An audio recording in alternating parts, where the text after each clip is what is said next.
Hello, I am Deagan Martinsen from Toutle Lake, Washington, and I am in 10th grade. As someone who is currently in special education class, I would truly be interested in hearing your thoughts on Bill HB 1310. It talks about setting aside money for special education, but it does not specify where the money will be allocated. Therefore, my question is, if this bill were to pass, how would this money better the academic lives of kids with disabilities? And will the funding be distributed equally amongst small and large schools?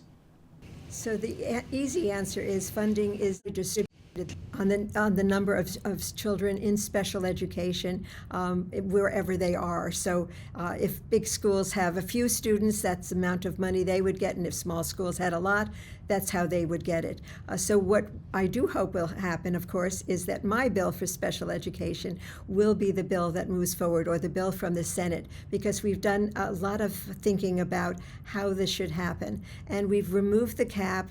We're sending out money, more money to special education, and it actually goes where it needs to be. So there's some students, and you may be one of them, who can spend a great deal of their time, 80% of their time can be in a regular classroom, but they need to go out for maybe hearing, or they need to go out for speech therapy, or they need to go out for some other kind of thing with dyslexia or dysgraphia.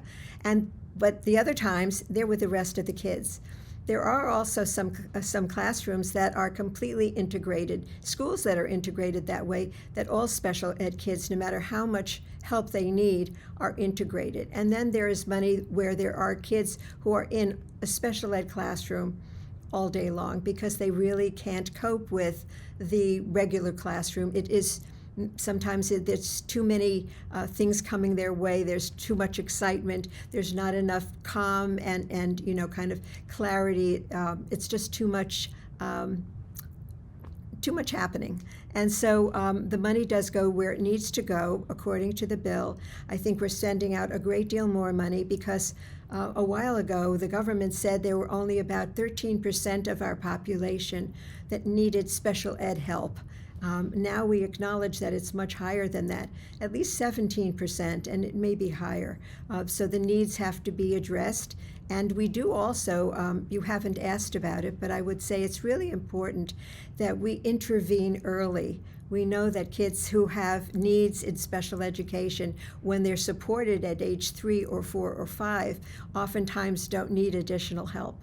So that's how we look at it very carefully, and that's how the money goes out. Well, hi, Deagan. Thanks for that question. It's very personal to me. I have a son with special needs, and my daughter is actually now a special ed resource teacher in the Puyallup School District, so I really appreciate that question.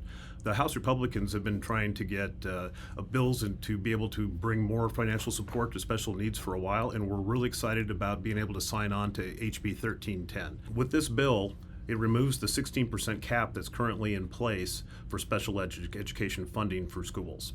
If you have a school that has a greater number than that, right now, they only get funded to 16% of those students. So removing that cap allows the special education that needs to happen, and because every special student that has special needs, it's a different case. And how you handle that case has to be done differently.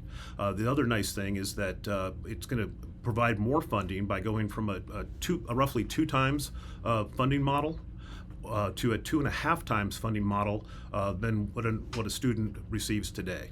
It's also, and I think this is the part that really will help in areas that they've had problems before, is it makes it easier to qualify for safety net funding. Right now, there's a lot of steps to go through, and this bill will simplify that. And that way we can make sure that we have the tailored education program per student that's required to make them successful. And I truly believe that everybody is capable of more than they even know. And so thanks again for the question, Deagan. Don't let anything stop you. Get a plan in place.